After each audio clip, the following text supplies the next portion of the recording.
cloud. Got it. So yes, so the key thing with permaculture is it's based on ethics, and every decision you make is based around, is it good for the earth?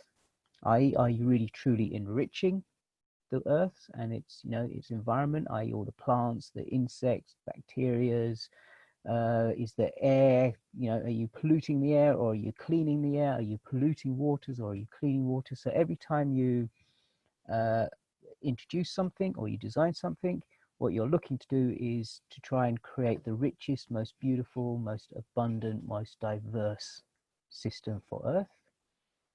We do the same for people. How is it we meet our needs in such a way that we enrich the lives of others and we take care of others?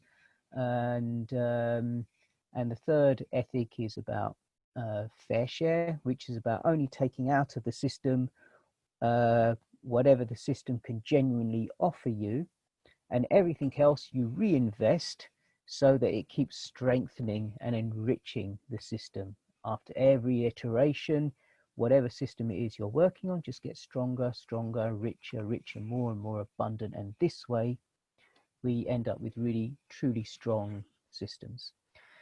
So what we're looking at from because it's a human-based system, as I say, we can use this to design almost any aspect of our lives. We can look at all of our needs, not just our food needs. So, question to you guys: what? Actually, maybe I'll set one other stall up first. So, the way that I try to look at things, and I intentionally play things a little bit controversially once in a while, just to get people to think, is I set things up. I basically try to see the world through, or needs through, certain filters. So there's certain needs that are absolutely essential. If you don't have these needs, you basically die. So these are absolutely part of our biological makeup. The next set of needs are, if you have these things, it really, truly enriches your life. And then the third set, I kind of controversially just say that's agreed. It's just you wanting more than you actually really need. It's a little bit tongue-in-cheek. It's, you know, but it's just to kind of categorize it and bring it into focus, really. So it's not truly agreed, but it's kind of, you know, maybe unnecessary, and it, you know, because it doesn't keep you alive as the first set of needs does, and it doesn't truly enrich your life. Which and if we concentrate on those first two, what we find, and so basically at the start of most of my full permaculture design courses, I ask people these questions. I get them to look at their different needs in life and identify those two key things first of all, and then I ask them to look through the filter of ethics as to how are they meeting those needs. Are they earth care? Are they people care? Are they fair share? If they are, wonderful, brilliant. But wherever you realize maybe it's not so earth care, people care, fair share, or maybe you realize actually it is, but I could make it even better. Now, whichever area you've identified this as being, now this is why you have come to this permaculture design course.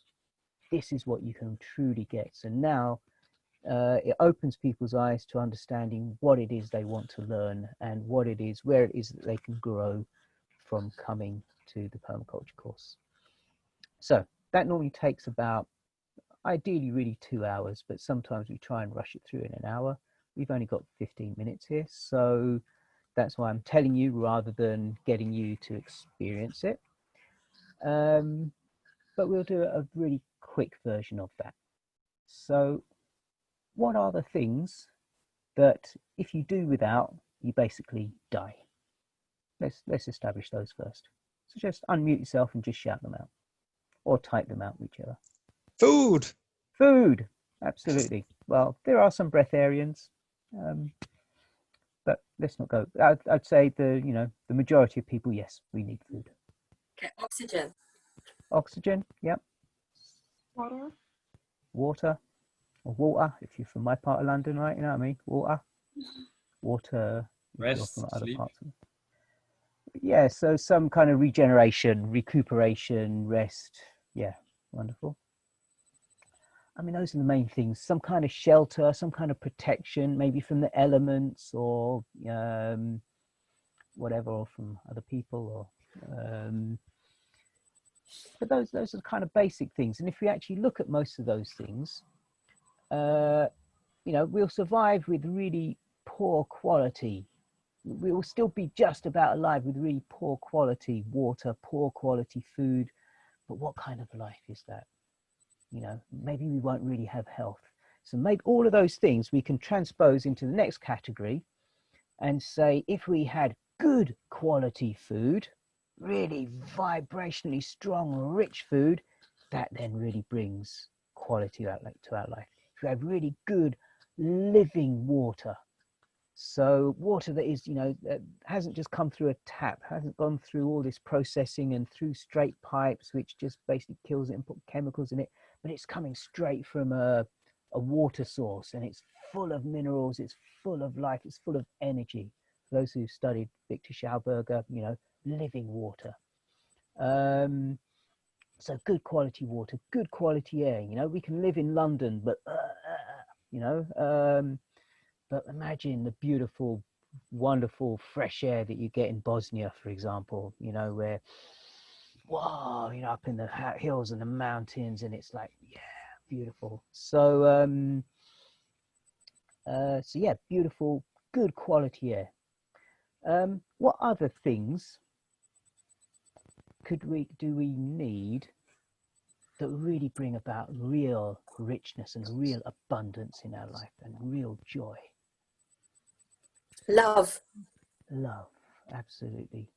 And I guess with that you can say connection. So, yeah, connection with other people. I mean, a baby, as we know, there's been lots of reports, babies that don't get touched while they're children, yeah, really have serious implications. Some even just die because of this lack of touch. So this human element, this human connection, and we can go through that in different directions as well. How can we even expand on that? There are different elements of that. Or any other subjects. What else do we need that really truly enriches our lives? Safe environment. Yeah, so sleep, so rest, recuperation, as Tor said. Is that what you meant, sleep? No, safe, like that you don't feel that you are in danger. And excellent. Yes, so safe, whether that's protection from dangerous things or just an emotional safe space where you can speak your mind without without this fear for the repercussions of you expressing yourself, knowing that you'll truly be heard. So whether it's an emotional kind of safe space or whether it's a fight and flight kind of safe space, yeah, brilliant. What else?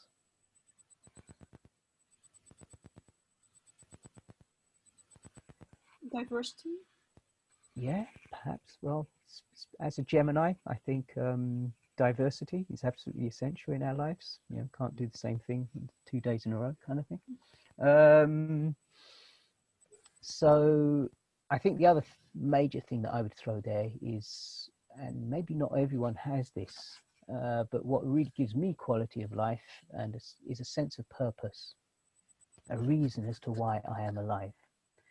I used to be I'm a qualified homeopath, but I had one client once who he told me his story that, or actually no, sorry, it was his uncle's story of how he, when he was born, they noticed he had a hole in his heart, and they said he's not going to be able to clean his, his blood properly because it's always going to be toxic. So he's not going to live more than a year. But somehow, he managed to live, and he saw his older brother going to school. He said, yeah, I just want to go to school, before I die, kind of thing. And so he went to school, and then he saw his older brothers, graduate from school and this, that, and the other. I just want to do that. I just want to do that. I just want to do that. And then he managed to get through school. He managed to get through college, university. Then he got married. just want to have a kid. He had a kid. And I just want to make sure that my child is okay, that they are, you know, satisfied and, you know. And one day he's something like 68 years old or something, approaching 70. And they were telling this story. He was telling this story and he said, well, yeah, both my sons, you know, they've got sons now. They're well looked after. They've got everything, you know. I pretty much achieved anything. Next morning, passed away in his sleep. That will to live is what kept him alive.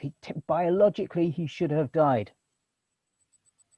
But this will to live, this, yeah, so a sense of purpose, a reason for living, for me is really important. It's really essential. It's what really gives us, you know, what's the Japanese call it? Ikigai. You know, this, how do you interpret Ikigai? The thing that gets you up in the morning, the thing that, whoa, great, today is, whoa, I'm going to do this. Ikigai. What a wonderful word. Is that correctly pronounced? Does anyone know that term? Yeah, I'm totally dyslexic. I say things completely wrong all the time, but I think that's what it is, Ikigai.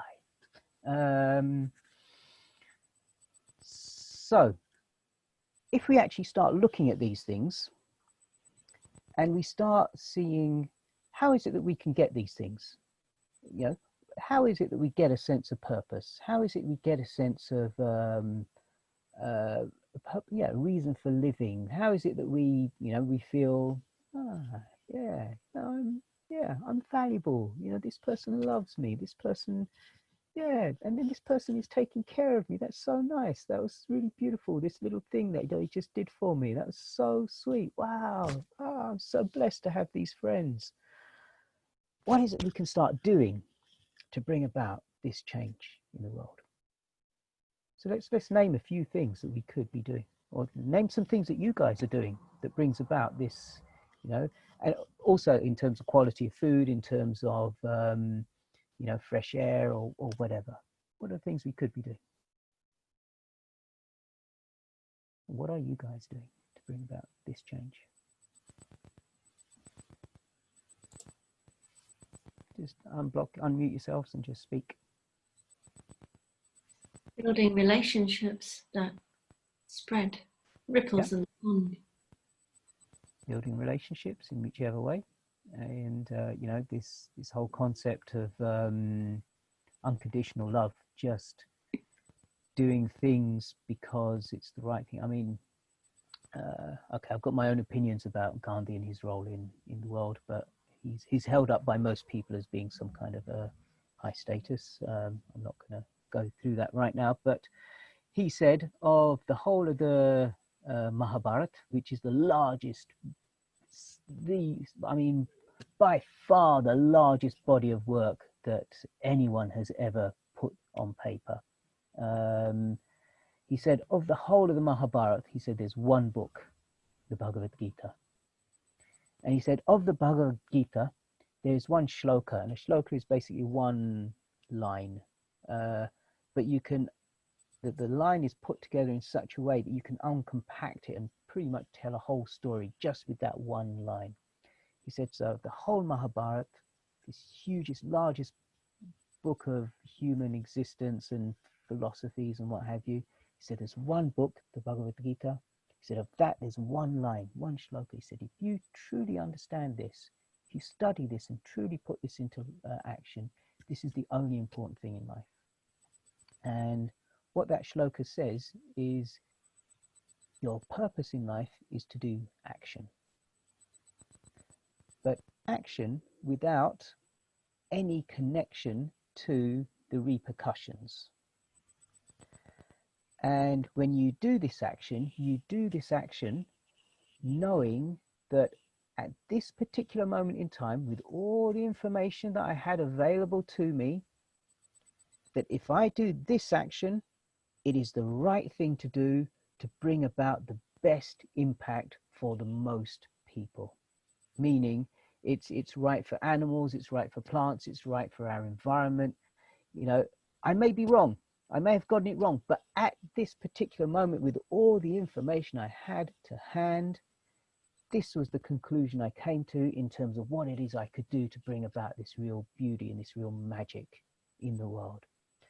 And so your duty, your dharma, is to do this action, but without any attachment to the repercussions. Meaning, if it went really well and it really brought about a beautiful end, you don't, look at me, ego, aren't I wonderful, I'm so, you know.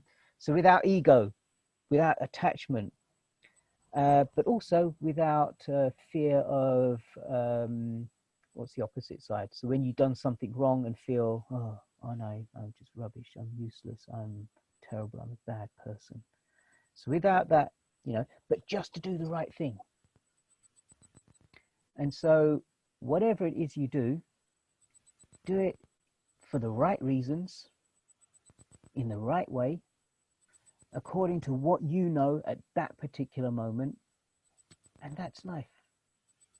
And so if we apply and, you know, and we've, through the permaculture principles, we've got a really easy way of filtering those through to see how we can make this happen. So the last line, so it is past, so I'm going to finish here.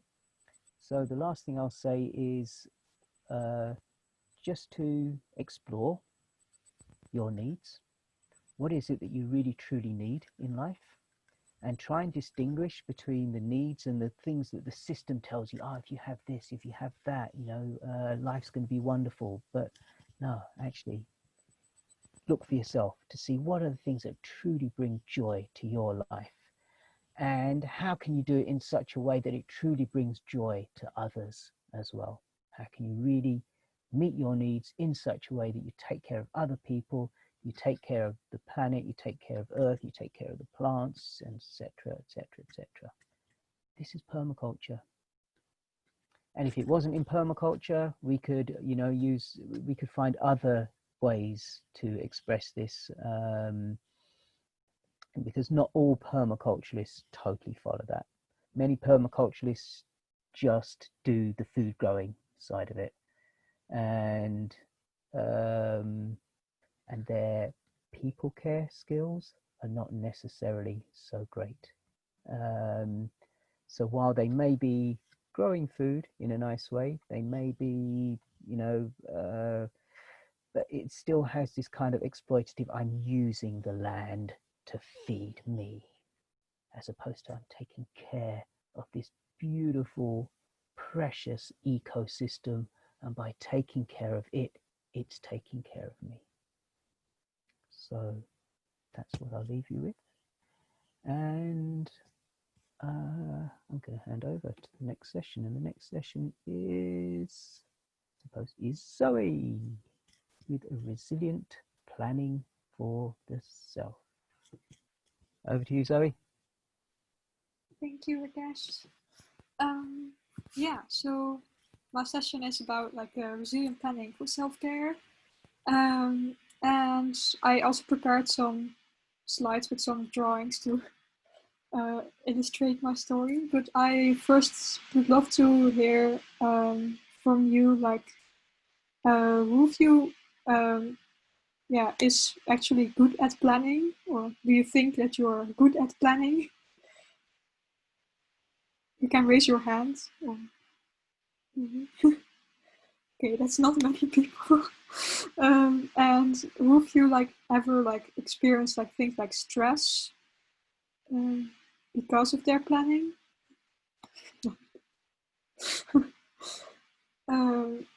Yeah, so these kind of things are like what I'm working on lately, because I feel like I'm not good at planning at all, but not in a way that I don't do it or anything, but mainly the self-care part. And my story also is a lot about what Rakesh was telling about, in the previous session, but then more like applying to like the self-care and the social permaculture, like, and I will mostly be talking also from my own experience, and also asking you maybe about your experiences.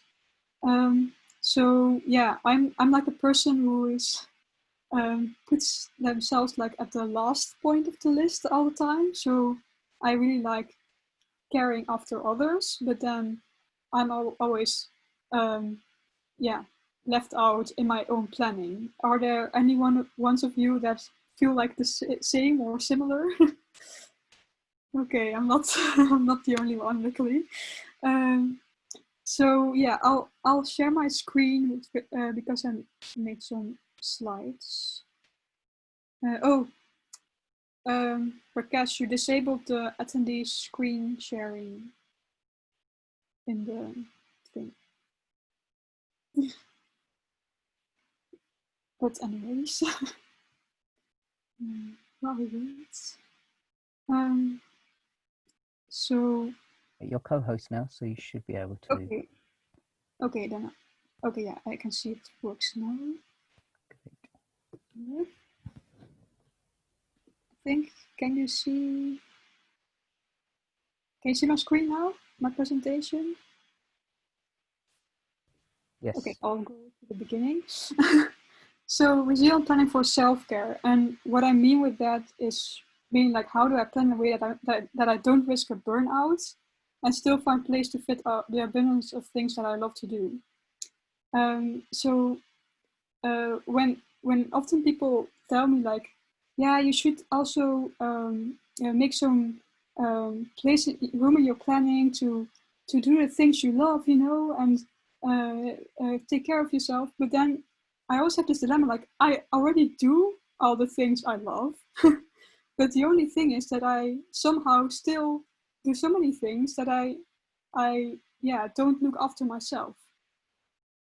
And yeah, in the past, I've tried to solve this in a way like also with task lists and you know, like month planners, week planners, agendas, and sticky notes everywhere. But what I lately realized is that all this time I've been just using methods that are like passive aggressively, like telling me what to do.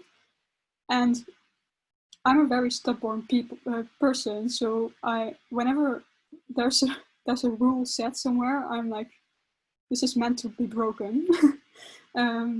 So then I just don't look at it again. Like, so I don't, yeah. Especially when it's in this aggressive way, like screaming at you, like, yeah, do this, do that. Then, yeah, for me that doesn't work. And I've also find quite some other people that for whom this doesn't work. So I've been trying to figure out, like, okay, what is then actually the problem? Because the planning, I can plan things, you know, like I've developed lots of skills of doing different kinds of plannings, but it doesn't work for me. So what actually is the problem is that I should look after more about myself, and like, but how do I find room for that in my plannings? So what I've tried to do in the past is like, okay, maybe I should just leave a gap like in my agenda, that like, okay, this is a moment that I will will just spend time with myself, and I fix this as an appointment. Okay, this is an appointment with myself, and I can't just put something else in it. This worked also for a time, but also not really, because I was still like avoiding some self-care things, and I was still using this like passive aggressive method of planning. So yeah, what I've then lately been looking into, I've been reading a book of a illustrator that used like a very creative way of planning her weeks, and inspired on her, I made like something similar, and I was like looking at myself as all different kind of persons in one person. Like, okay, I have all kinds of different moods, and I just have to make sure that every different mood of myself gets a place in my planning, so that I stay happy. So that, yeah, what I've been doing in the past is like, okay, I do lots of things that make me happy, but only from one perspective of myself. So maybe only, you know, this part of myself that is really like looking after other people, and yeah, is mainly yeah, doing things for others. Well, I also really love to make a big mess and sometimes and experiment and just, you know, go wild in other yeah, on other ways, and or do activism, or I like to go outside and explore new things. So what I'm now trying to do is to embrace more all the diversity that is already in myself, and try to find yeah, ways to yeah, to give attention to each one of these little persons that are within me. So yeah, that's what I've been trying to do. Yeah, and it's really yeah, helps me in a way that I become more conscious of, okay, now this today I've been doing a lot of caring for others. It would be nice if I could also yeah, do something else, like that has a different mood or energy attached to it. So I, yeah, I still do the things that I love, but with different moods, and in this way I make sure that I'm I stay happy with while still doing all the things that I love. And yeah, of course, sometimes it's also okay to say no to people, and yeah, you should always first look after yourself before you can really take care of all the others, which is something I'm trying to learn. It's not that easy, but yeah, yeah. I think these were the drawings that I made. I will go back to you now.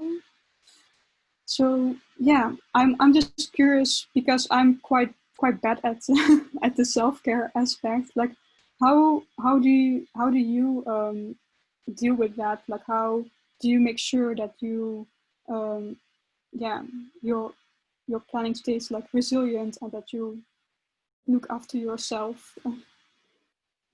If you have any ideas, you can just unmute yourself and share.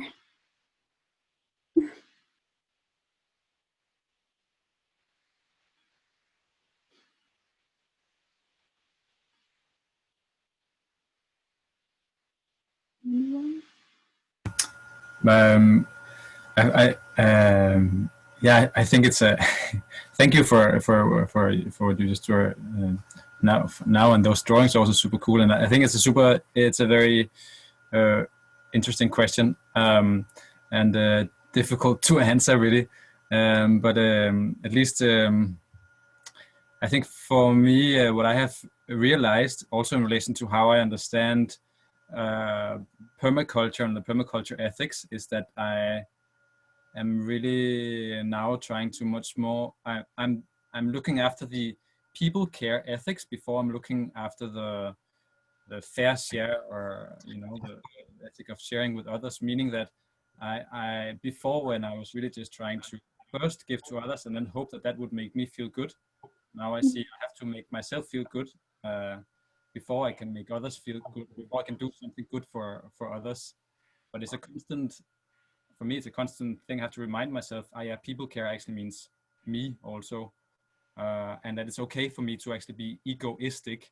That actually that word is not necessarily a bad thing, because it just means that I'm taking care of myself. Yeah, that's how I'm trying to work on that. If that was kind of what you were asking about. Yeah, thanks. It's really interesting. Yeah, yeah. I also feel like for me, I always like felt like a bit weird with people like they were really good at like taking care of themselves. Like, oh, they must be very like egocentric and they don't take care of others. But that's actually not true. Like, me always taking care of others, I've been like neglecting myself for a very long time. And now I'm like, yeah, I'm in trouble, because then you know that you risk like things like burnout, and then you can't do anything, and you can't you can't even look after others. So that's also terrible. That's something you want to avoid. Yeah. Anyone else with some good experience, life experience on this subject?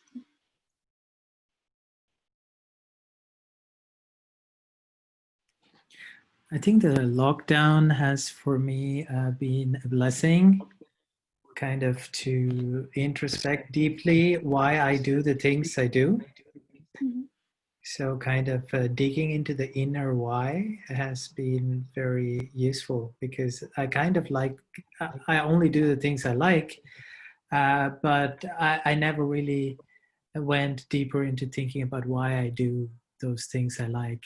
And I think that that questioning has brought me a little further. Yeah, maybe not so much about self-care, but in understanding my actions. And Mm-hmm.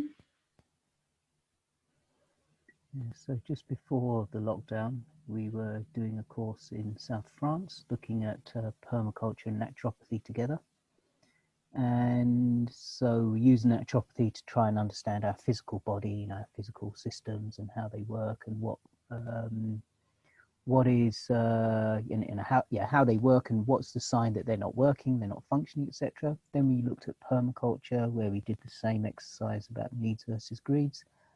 But we also looked at this tantric tool called Prama, which looks at your physical, mental, and spiritual realms between your food, rest, exercise, and cleansing.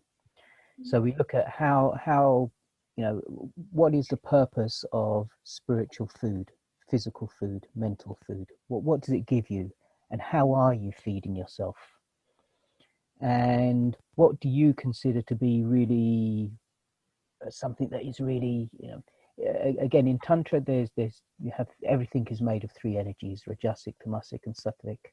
And so this Sattvic energy is this energy that really brings about this really positive growth. Mm-hmm. So how can we look at, our physical food from the perspective of mental, physical, and spiritual growth from a Sattvic perspective? So so we went through all the different realms and studied ourselves and saw what we're doing well, what we're not doing so well, and we redesigned our lives, and it was really magical. And those who came to it really made huge transformations, including me. And I put this into practice because I'm probably similar to you in that I also I have so many ideas, so many things I want to do, that I just run around and doing everything for everyone else, and then burn out. And so pretty much this design that we did was looking at how to achieve all these things that we talked about earlier, but at the same time how to design in the kind of self-care, this balance. So since I've got back, okay, it's also lockdown, but I'm teaching online, so I'm still doing a lot of stuff, but I'm having time to play ukulele. All right, I'm still rubbish, but I'm just enjoying playing the ukulele because it's just fun. I'm singing. I've got back to DJing. I'm doing certain exercise, half an hour every morning. Just put on blast and reggae, and just dance. And I'm doing things that really are taking care of me, that really enrich my life, but because I put it into a program, and all of it is still geared towards still supporting and taking care of others, but also taking care of me first.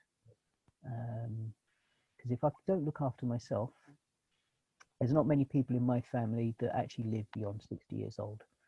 So theoretically, I've got 8 years left, statistically. But so I've got a vested interest in trying to take care of myself, because I'd like to be around for a little bit longer. I'd like to go and visit my friends in Bosnia, to go and eat some figs from their fig tree. Oh my God, you've never had figs like these in Mostar. Wow. So yeah, so that's my side. Is there someone else still with something to share? I think we have 2 minutes left of this session, so if I just want to on sorry, what Rakesh said. Yeah, about being playful. I think that's really important, and not feeling guilty, because a lot of the time I think, yeah, like you were saying, looking at people who take care of themselves and feeling like that's somehow egotistical. We feel guilty for doing things for ourselves, or saying no to people because we need time just for ourselves. But actually, if you look at children, like, they never feel guilty for playing. For them, it's like something that feeds them so richly, and it's something that gives to everyone around as well. So I think when we can be playful, actually we are like feeding ourselves on many levels, but also, yeah, we're offering a richness to the world. So I think it's good to have things like rituals where we like make kind of our own practices and have some kind of structure, but also to be playful about it, to not become like something heavy. Yeah, because a lot of the work we're doing in permaculture is kind of heavy. We're trying to right a lot of the wrongs of the world and trying to bring about a transformation in people. And when we see people who don't respect that, who don't live by that, it can be really disheartening. And so the work we're doing is really deep and really, and so to do it in a really playful, joyful way. This is why I really like the work that reconnects, which I think is one of the things that Roy was going to talk about. So in our community building experiences, we go through a lot of the work that reconnects. And for me, it was something that really helped. As a really angry activist, you know, fighting the system, to really start seeing, well, actually, that fierceness, that anger actually comes from love. Because I can see how beautiful this world could be. I could see the potential in human beings, in, you know, just the real beauty of this planet. And the fact that people can't see that, don't respect that, and so I get really, really angry. But it comes from a good place, because I want to see this transformation, this really beautiful world. So, yeah, so to work with that, to know that, to honor that, respect that, but then to do our work with, you know, with love, with compassion, and and to bring this lightness, this joviality, this fun, and have fun in life. Absolutely, essential. So wonderful. Do you want to close up, because I think we're yeah, out of time? thanks for like sharing as well, and listening. And you also gave me some more ideas, which is really nice. Yeah, I don't know if Roy is here for the next session, but I know, Rakesh, what was the plan with Roy? So, if Julie's still up for this, Julie was actually she actually wanted to spend half an hour to do her session, because we were running out of time. We said, well, do you mind doing it in 20 minutes? So, what she has to offer is really beautiful. It's really about this deep connection. And I think if you're still happy to do it in 30 minutes, Julie, would you like to? Yep, I can do a quick add-on. Cool. And okay, so I'm gonna put you in spotlight. So you should be the key person everyone sees. And you're also co-host, so if you want to share your screen or anything. Oh, excellent. Off you go. Lovely. Oh, that was really lovely. Can you hear me? Yes. Thank you. Thank you, Rakesh and Zoe. That was so lovely to hear those sessions just then. It was really warming and a wonderful introduction to this, because of course all things in permaculture are connected. So, you know, we can't help but be connected with one another. But when we connect in a way, when we're conscious about connecting, when we realize that it's actually happening, that's when some real magic can happen. So this is about connecting to nature, and you'll probably, some of you may not have heard specifically about this, or it's almost like looking at looking at a forest and not seeing the wood for the trees, if you like. You know, when we talk about nature connection, people think, well, it's just out there, it's it's nature connection, and we're in it and we like to go in it. And last time I spoke, I went into a few things about what that might entail. So I'd like to share a little bit more, sort of go into it from a slightly different angle, which fits into what people have said quite nicely, actually. So the first thing I'd like to do is to take you into nature by sharing something that I think you'll all be very familiar with. And that is the view from your windows during lockdown.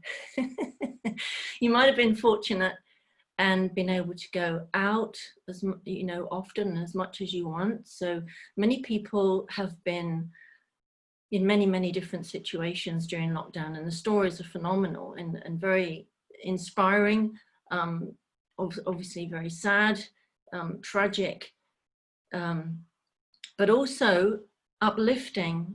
And so when we actually view these nature from our window, it gives us a different perspective. So I think that you'll probably understand when I say that, you know, when people have their laptops and you're walking by them, there are so many nature pictures on the laptop. Everybody wants nature to decorate, you know, to decorate and to bring it into their lives. It's sort of intrinsic within us. And we don't really know where that comes from often. It's just there. So what we need to do sometimes is to actually consciously think, why do we like to have the windows in our house, apart from to let light in? But, you know, we have picture windows so people can see. We have pictures on laptops, pictures on the walls. We love it. We love it in, you know, and in Zoom, I've seen people have so much nature behind them, which is obviously artificial as such. And then that gets us onto this thoughts in our minds and the wonderful combination of what our minds are used for and what our bodies are used for, and, you know, who we really are in connective tissue and all these magical components that go into it. And I think that we are my workshops I call supernatural nature, and I say supernatural nature because I think we're super duper in the way that we can use our minds and our bodies very much like computers. You know, they're amazing what we can do. So coming back to the story of out of the window, and you can imagine everybody's had different views from their window.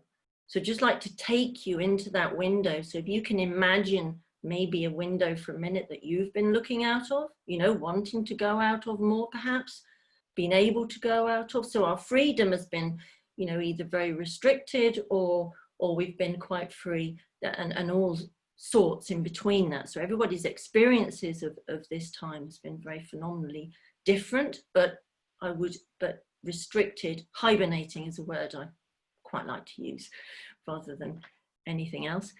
But so this particular person, I told a story, and it was a beautiful story, and it was in lockdown, and he was needing to work from home. So there was his desk working, and he was looking out the window. Now, as he managed to look out the window every day, he was looking more and more and more out the window and noticed more and more. And one day he looked out and he saw like a little path that moved through the garden. And he looked at me and he said, why have I not noticed that path before? How very interesting. And he looked at it more and he realized it was made by an animal. So he decided he was going to watch. And he did, in fact, see what animal it was, and it was a fox. So every night the fox would come through the garden and it followed a specific path. So the fox had a path of desire. So this fox knew exactly what he wanted to do as soon as he came in the garden, because he was following the same path. But it wasn't how you would imagine. It didn't sort of go right the way through the garden in a big straight line. It was, you know, meandered. It went one way, and then it went into another, and then it went through to the other side of the garden and off on his way. So this got this gentleman thinking, and he began thinking about his own paths and where he was in his life and what was his path of desire, and thinking about the bigger picture. So I wanted to share something with you, having sort of set that scene about, and I hope I can do this. Oh, desktop, share, just bear with me. It's all very exciting, isn't it? What can you see? Oh, there we go. So now up here, I should have something that says slide, isn't it? Slideshow. Play from start. Okay, I got it, I think. Can you see that? Ooh, exciting. Okay, so, oh, I can't, hold on a second. Everything's in its way and I can't read it. But anyway, it's okay.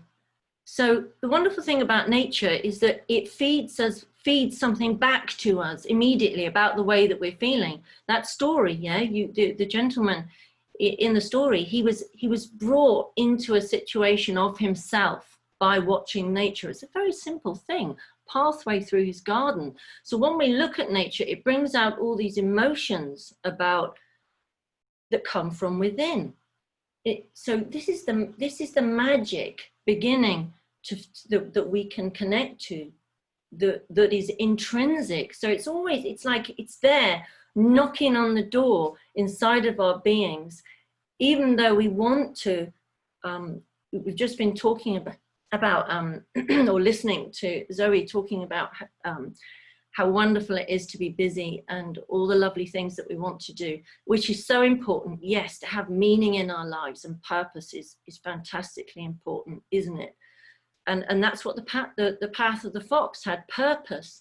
But at the same time, our modern society, you know, we don't want to blame everything on that. You know, we have choices, all of us, but, you know, sometimes there isn't enough time to open that door or to answer the call of that knocking. But when we do, and we have this conscious connection with nature, things happen. And we are incredibly rewarded by taking this conscious nature connection. And as Rakesh was talking about earlier, is that it's a reciprocal relationship. So it's easy for us to want to look and see how we've wanted to manage nature. And even by putting pictures and things like this up, or having a particular plant in a particular place, we are managing. But the wonderful thing about permaculture is that you're thinking about what that plant needs. And as Zoe was saying, you know, what do we need? So we need to think about us as part of nature, I feel. So we are part of nature. So where are we at this moment in our path of being, of you know, creating what we want to create, but within what's there. So when we can sort of open our conscious understanding of being really connected from a deep level, you know, there are imaginable, incredible things that happen when we're connected to nature on these deep levels. So this is a little map here, which gives us some idea about that question, you know, the directions, where are we? And I love this because it's a combination of lots of different ideas that have come from historical understandings, from ancient practices, and also from neuroscience. You know, all of the ancient practices marry up quite beautifully. They just fit in to, or should I say, the modern day practices fit into the ancient practices. You know, we naturally do this. So if we naturally do this, why do we have to consciously make such a big effort? You know, it's magical, isn't it? Where it's amazing to think, why why, if this is so natural to us, which it is, and it's all intrinsic, and we are part of the big web, and we have a web inside of ourselves, which I think the internet is actually modeled on, if you think about it. There's so much that is so very similar. And we could, so I need to keep myself clear on this, where we are going. So where we are at the moment, and you've probably been looking at this as I've been talking, which was the idea. So you're just gently having a look and thinking, oh, you probably noticed we're in summer, yeah? So I'm going to go to the next one. So we are here. This is us, our heart. And so we can find our direction in nature because we can stand right in the center of the wheel, if you like. So and we can stand in the center of the wheel wherever we go. So if you're a gardener and you're a permaculture gardener, especially, you'll know where the sun rises and the sun sets. You know how those changes and the gentle changes of the wind and all of those things, you've probably been paying great attention to that. So when we place ourselves here in the center, things change. So actually we're in the south at the moment, okay? And you might think, why are we in the south? Well, because the time of year, we're in the south. We're in the summertime. So if you think about the time of year, again, I don't want to get too into this, as I'll forget my message for you. But so you can see all the directions coming around. So at the beginning of the year and at the beginning of the day, with the sun rises in the east and goes through the mid-morning. So now, which is then, we go from birth to childhood, as you can see, to adolescence. So it's the summer I would like to specifically look at now, okay? So these are the summer things, so we're in the summer. So if you're looking for a direction, what summer represents and has represented in ancient form for a very long time, and obviously in nature, so we're reflecting nature. So this, and you could think of your mood, you know, like all of you to think of your mood right now, and maybe we'll get a bit of feedback just in a minute about how you particularly feel about summer. And this is really interesting because summer for the plants and for nature is where they get really stuck in and the hard work begins. Yeah, so things are beginning to grow really wherever you are, you know, wherever summer is. Summer obviously we're in the northern hemisphere, and summer's now in, you know, July, August, and September is still really summer. June, July, August is main summer. So we've got this hard work going on. So all of the plants are growing, they're producing flowers, which are then going to be pollinated. So there's lots and lots of busyness. And some of them are fruiting already, and some of you will be enjoying things from your garden. So this is a fascinating time. So we know where we're at. We're in the summer. So have a little think about what you do. What does everybody do in the summer? Can you guys hear me? So what does it mean to you? What's the ambience of summer to you guys? Can we just have a few words out? What do you think? Lots of action. Action, yes. Energy. Action and energy, perfect. Anything else? Light. Light, beautiful, absolutely. Outside, like we are focused on outside. We are much more outside than in house. Okay, and why is that? Because of, I don't know, weather, and the day is longer, and it's much like better outside in nature than. Yeah, that's wonderful. So do you feel drawn to go outside, more drawn? Yeah, Definitely. Yeah. Isn't that wonderful? Definitely. So there's another word that's there. There's commitment. Can anyone think why commitment would be in the south?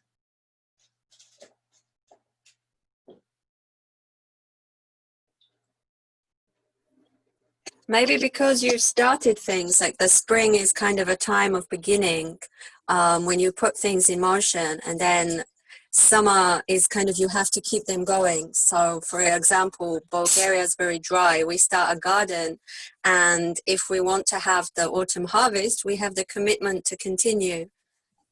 Yes, that's perfectly said, actually, Sophie. Couldn't have been better. So absolutely. And it's hard to commit sometimes, isn't it? And in fact, Rakesh and Zoe were talking about that. You know, we have these ideas about self-care, but then it's hard to commit to that because other things get in the way and we want to do something else and there's new things coming up. So it's hard work to commit. So when we're looking at where we are, sometimes it's helpful when we're standing there in the circle, we are in the circle, but we're actually in the heart. I need to just check time. So you've got 10 minutes. 10 minutes, okay. Yeah.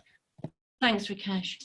So this is where we are. So I'm just going to go on. So we're also wanting to have a little think about why representationally adolescents should be in the South as well, which is really interesting. So as your mind start to think about that, it's a time of transition. So not only is it a time of commitment, but it's a time of transition. So whatever stage you're at, as Sophie just mentioned then, so you made the plans in the spring, so that would be the east, and then we're going to the southeast, and they're beginning to grow. So then there's a real transition from that, from the child, if you like, the child of your project, you can actually be a physical child. It could be the child of the day. So if you're thinking about the day moves into a more full blossomed sort of day. And can you hear the words that I'm using and the words that you might be feeling through your mind? You know, we use these words to explain things in this way. So focus and perspiration is really in the South, which is where we're at. So so it's helpful to know that the energies of the land, the energies of the cosmos, the energies that are within us and connecting us to ourselves, to the land, to where we're at, and the rest of everything, is actually in the Northern Hemisphere. It's in that southern feel to it. So I'll leave you to feel into that. What have I got time to tell you about now? Hold on. No. So what I'd quite like to do for a moment is have a bit of fun, if that's okay. Yeah. Are you all up for just closing your eyes and doing something with me for a few minutes? Yeah, for the last sort of 8 minutes or so. That'd be great. So we've been talking about pathways like the fox, and the fox was on the pathway of desire. And we've been talking about where we're at. We're in the South. Okay. So we and often when you're in the South and you're in that adolescent stage as well, I don't know if you noticed, but adolescents often change their minds and they go up and down with everything, and they're investigating. It's an investigative time. So it's also a time maybe to change track. You know, there's this transition going on. Which way shall I go? Where's my path leading? Okay, so we're just gonna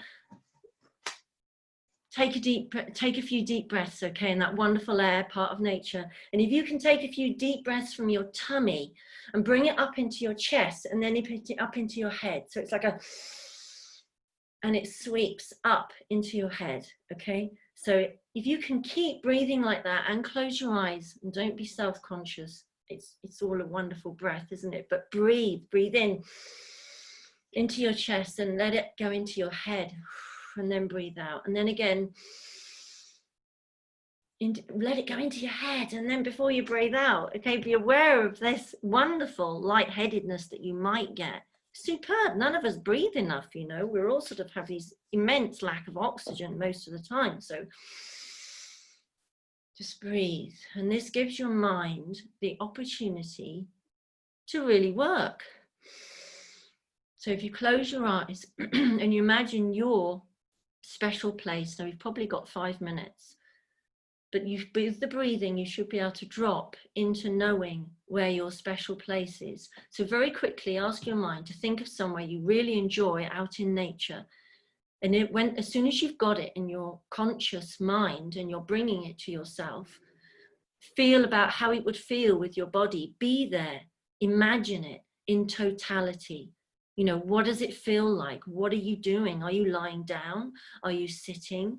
What can you smell? What can you feel? What can you hear? You know, so we're going to take the senses from the internal, which we'll be going back to in a minute, to the outward. And you're really, in your mind's eye, you're feeling the trees. You're feeling all the little plants around you, okay?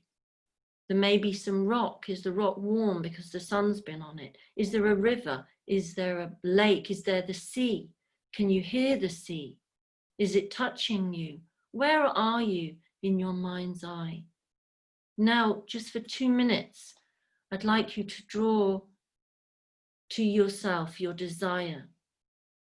The desire that where you would like to tread, the path of desire that you would like to go through, that you would like to open up before you. And then just watch your mind and take with you your heart. Our hearts are incredible.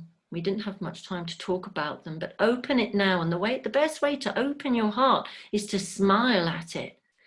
Smile at yourself, your own heart. And as you do so, you'll find it opening and going forward with your whole body onto the path. So as you take steps on this path can lead to anywhere you want to go. The main thing is that you're on the journey. You're in the south. You're actually going. You're doing it. You're active. You're participating on this path. Only you, later on, when you get to the southwest, might you have a glimpse of where you're going to be going. And then when you're in the west, you might fully know. And perhaps by the northwest, you're going to be feeling comfortable about nearly arriving. So this is very much on the journey. So you take notice of what the path looks like. What plants, animals, places, situations, people are with you along your path. Just breathe it in. Enjoy it. Your mini path of desire.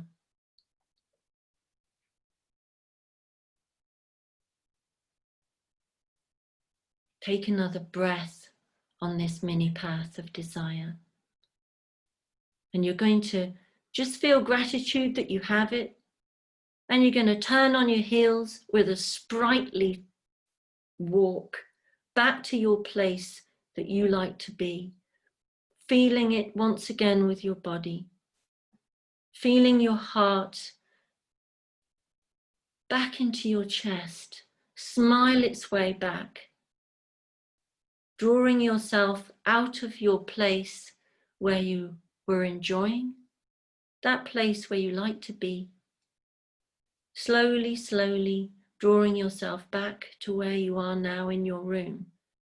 And then perhaps you might end with a thought about which direction am I sitting in now in my room. And as you open your eyes and you thinking about everything that's going on next, and I think I've managed to come back to you. You're looking around. It's just good to imagine where you are, where you're at, you know, what are you busy with? And hopefully you're feeling really nice and grounded in your place. I think that's me. Thank you ever so much for listening to my share. And I think I'm going to another 2 minutes or something. So oh really? like feedback. Has anyone got any questions or would like to share about their wonderful journey, their path? Did you enjoy it? Too blissed out. It was really nice, that last part. I was at my sit spot in the forest here. That was Wonderful. nice to be there. I can see some nods. Yeah. Is it a good time for a break? Well, I'm really glad that you enjoyed it. That's the main thing. And it's something that you can easily do. Just take some time, think about where you're at and look at that, you know, remember the heart and the directions. It's really grounding. It's a good way. Did you enjoy it? And did you find it useful? Yeah, I've got some thumbs up. That's good. That's wonderful. Brilliant. Thank you. Lovely. Thank you so much. So yeah, so now we have a 15-minute break, but if you don't feel like you need a break but would like to just chat to people, I've just kind of randomly made some breakout rooms. So if you want to just chat and meet some other people, then when I hit the breakout room go button, it will pop something up on your screen. Just follow the the instructions. Some people, because their version of Zoom may not work so well, sometimes people get stuck occasionally and can't get into it. So what I'll do is I'll stay in the main room for a few minutes. In case you are stuck, then just come and talk to me. But it's completely up to you if you want to take a break or if you want to just chat away. So off we go. I'm opening the rooms now and I'll stop recording.